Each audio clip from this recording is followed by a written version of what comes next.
Essentiellement, on a essayé de comprendre à partir de 10 terrains de recherche ce qu'était la jeunesse des quartiers populaires. Et ce qu'on a pu mettre en évidence, c'est que l'expérience de ces jeunes de quartier, elle était marquée par les inégalités, les discriminations, la stigmatisation.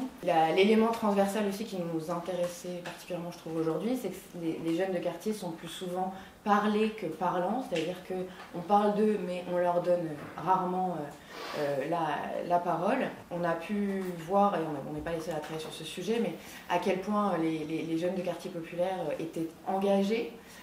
Mais ce qu'on s'est rendu compte dans la recherche, c'est, et puis vous direz, mais c'est que c'est pas forcément le terme engagement qui est utilisé, notamment parce que le terme engagement renvoie beaucoup à la question de la politique. Quand je dis politique partisane.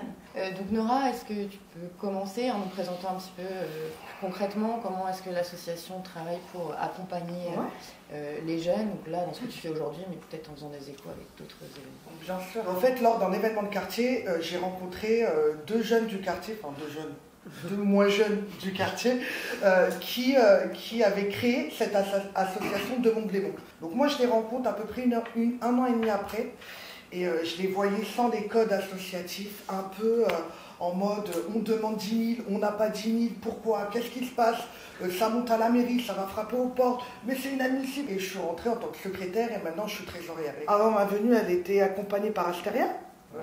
Sur justement cette structuration, comment on fait, comment on mobilise, comment on fidélise, comment on met en place des actions. C'est vrai que le quartier Blémont, dans le paysage du quartier, ça a toujours été voilà, le petit coin qui est enclavé, où il y a eu beaucoup de changements, mais malgré les changements qu'il y a eu, c'est plus voilà, des labels qui arrivent, et quand ils arrivent dans le quartier, on va faire pour le quartier, on va créer des emplois, on va travailler avec.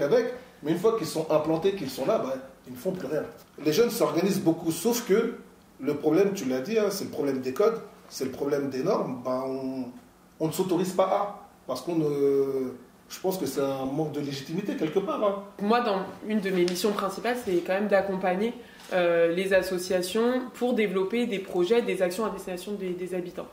Donc il y a un peu un double accompagnement, enfin un double projet, parce qu'il y a un projet, c'est donc de faire des choses avec les jeunes du quartier, mais il y a aussi autre chose, c'est que les jeunes du quartier deviennent des acteurs qui deviennent presque des professionnels, même si beaucoup ça reste encore du bénévolat, mais au final ils deviennent nos partenaires, mais sans forcément avoir les codes.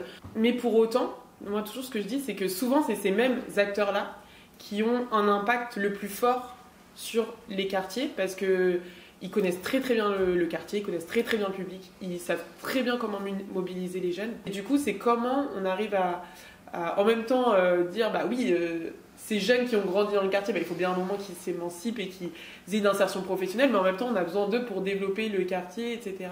En fait, nous, on perçoit vraiment que nos actions, elles sont toujours...